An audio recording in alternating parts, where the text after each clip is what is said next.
to look at game one. Thank you so much, guys. Well, a lot of talk about the composition and which composition OG ran. And honestly, when we looked at it in the beginning, we thought that OG was outdrafted. Yeah, this was an example of a game where H2K with a superior picks and bans phase, in our minds, just the execution was so poor. It completely undid the superior draft. And, you know, coming out of the bans phase where we had so much priority on AD carries, the first pick, Corki, everything looked great for H2K as we were going through the draft. They even managed to undo the potential Juggernaut composition, but a couple of the picks mixed in there kind of didn't sit too well with us at the desk.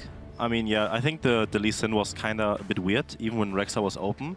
And we know that Rexa is a pretty high priority jungler. I don't know why the Lee Sin is there, but other than that, I think H2K had like the perfect setup actually. When they first picked the Corki, they baited OG into picking Kog'Maw because that's what the normal answer is, Kog'Maw into Corki, and then they kind of countered that again with the Lulu Olaf, and I thought it was like a really clear and easy game for H2K because if Olaf gets onto the Kog'Maw with the Lulu ultimate, there's no way Kog'Maw can do anything. But to me, the engages were kind of really off for H2K, and it was a really easy time for OG to actually initiate the team fights, pick someone off, and then clear, like the backline was just assassinated by the Ahri then, which should not happen in the first case, because I thought the Ahri pick was personally like not that good, but it worked out in that game just because of the way the engages worked out and how the game kind of progressed, I think. I think if we head back to the pick and ban, I would like to comment on what Origen did. I feel they had the possibility to completely destroy H2K in the draft simply by... the Kog'Maw is really good into Corki. This is considered a very good matchup for Kog'Maw because of the range disparity and the ult similarities. They kind of work the same way. And that part of it is fine. But they could have first rotation the Lulu, flexed it. I don't see why they would pick the Shen. They could have flexed a lot of things. They could have also flexed the Shen possibly with support. But they picked Shen, Alistar. I think this is probably the worst possible combination they could have done, because mid lane is not a role right now that has a lot of counters in a way. It's very like farm and you just relax and push. There's not really hard counters. And with that in mind, I feel it's way more important to last pick your top lane, because there are very like these matchups that eat other like matchups alive. For example, if you play Fizz into Maokai, this is like a good example, and it kind of forces the enemy to pick the Shen, for example, and you're put in a better position. Yeah, maybe some of the first game syndrome, seeing what we could pick and maybe base the rest of our plans off that. Still a risky draft from OG. I think we can all agree on that, and you touched on it already. Some engages from the side of H2K were not very logical. Let's look at one of the replays where it actually starts off quite well for H2K when they counter OG jumping in the mid lane. So right here, it starts off with this, like when Ahri doesn't have ultimate, she's very weak. She only has to rely on her Q and her flash, and it's very easy to pick her off with the Nautilus. You can see Cassian coming in from the left side. He obviously wants to catch the Peke, tries to flash away, but it's not enough. And this starts off really well for H2K. This is a very good fight for them, but then all of a sudden Lulex does this. And all I'm thinking is, Betong get ready. Because it's actually, it was a game-winning play that turned disastrous. Potentially for H2K. Yeah.